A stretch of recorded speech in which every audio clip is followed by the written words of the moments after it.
Dear Mathagony Aunt, I have a problem with vectors. There's so little about them in the curriculum and in the exam specifications that it's really difficult to make them come alive for my pupils. Can you help? Isabel Skinner. Vectors aren't easy, not until you understand them. It's really important that you do real-life applications with your students. It doesn't just make it interesting, but it also helps their conceptual understanding. Remember, vectors have both magnitude and direction. They're a displacement. The simplest example is if I go from here in this direction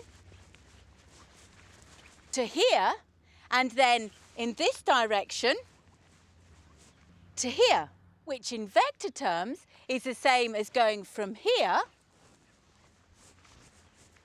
to here along the third side of the triangle. So for you, Isabel, I visited Coombe School in Plymouth. Here, my friend and maths teacher, Heather Rennick, was trying out some practical activities with her class of higher tier year 10s, which you could try for yourself. That's it.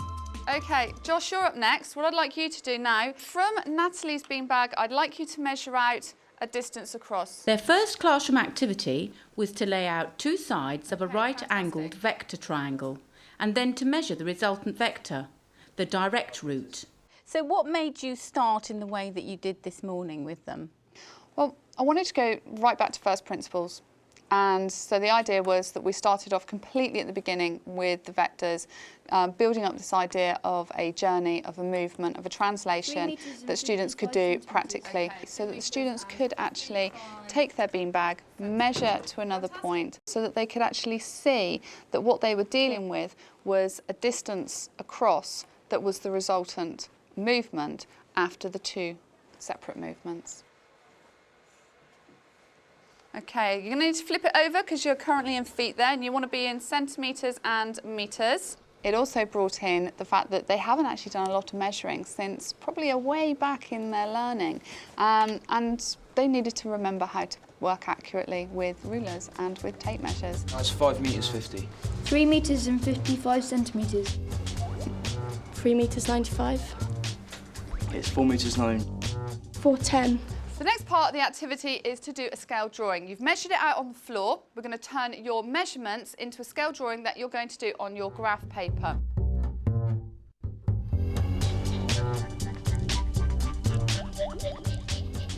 The next activity your pupils could try, Isabel, is to draw the same triangular routes to scale and measure the resultant vector. You've measured the hypotenuse, and what did you find? Well, if we did, it's 8.5 centimetres. If we put it back into scale, it's 4.25 metres. Well, I would have thought we can be more accurate with a ruler and a pencil than we can on the floor, so we may get some error data. OK, which important factor about this triangle do you think might have been missing off the floor? The perfect right angle. Perfect right angle. Well done. It was quite interesting how they would start off with one scale and then realise that if they gradually built their diagram more accurately, but because of the scale larger, that they got a better, more accurate answer at the end. More accurate. OK, so if you wanted to make this more accurate again, what would you do? Make it bigger. Make it bigger again. OK, until, I suppose, you could take it up to the size. The size that it was on the floor. This exercise also flushed out a problem, understanding scales. Okay, Josh, can you let me have your length, please, in metres? Yeah, we used a 2 centimetres to 1 metre scale. Yeah. And our result was 8 metres and 20 centimetres. 8 me...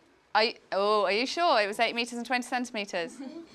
Divided by 2. OK, it was 4 centimetres... 4 metres and 10 centimetres. OK, fantastic. 4 metres and 10 centimetres. Wow, that was quite accurate compared to your measurement. Well done. Finally, you can calculate the length of the resultant vector using Pythagoras on the right-angled triangles.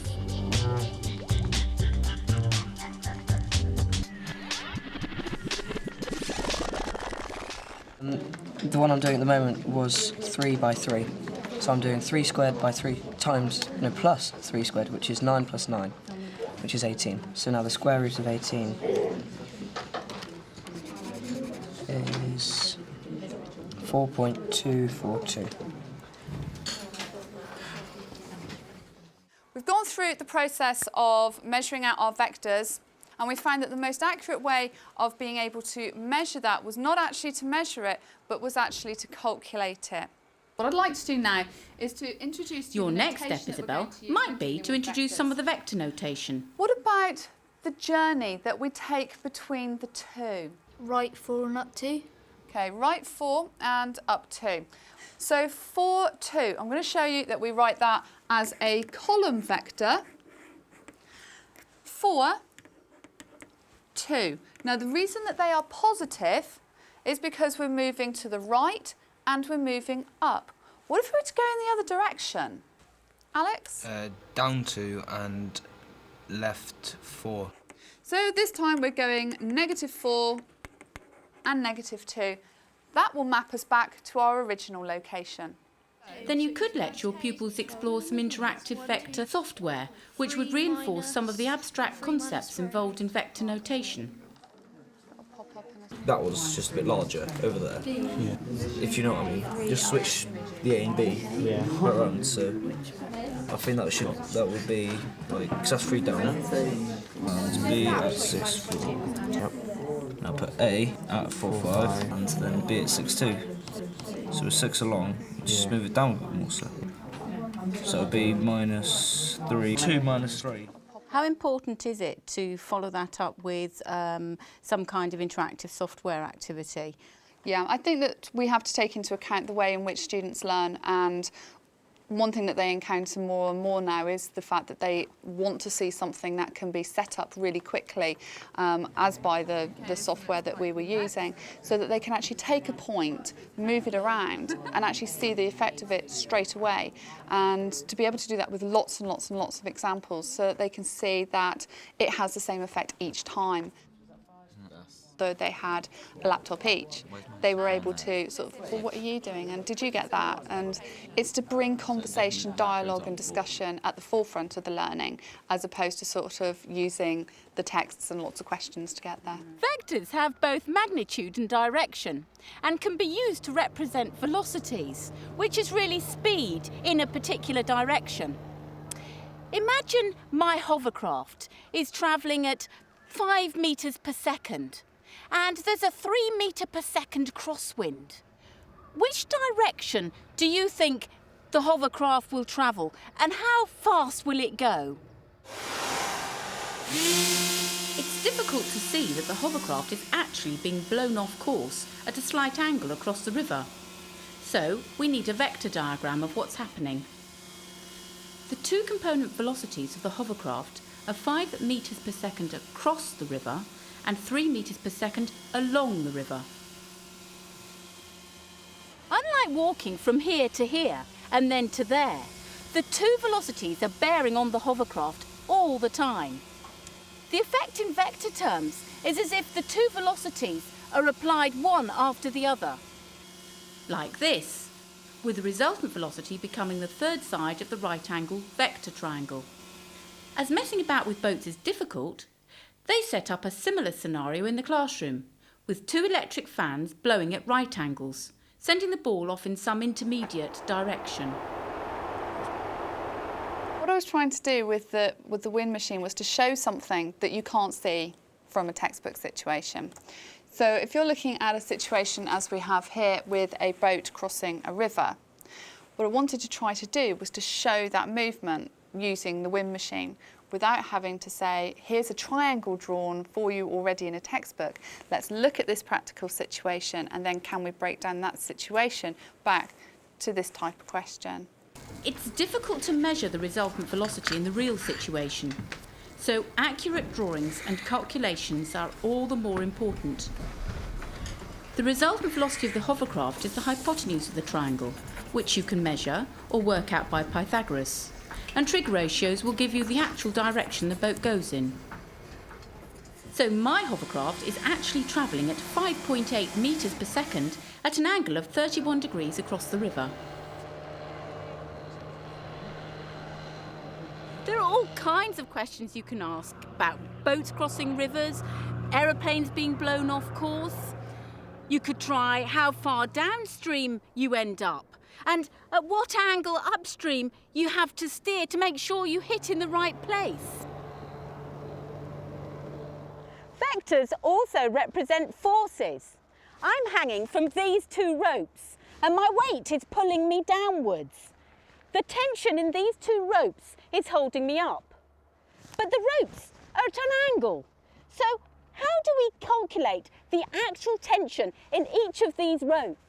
Okay. In the classroom, they had a similar setup, with two pupils pulling against a third, with Newton meters in each string so that they could measure the forces involved, and then see how the forces increased when they increased the angle between them. Stop. There we go.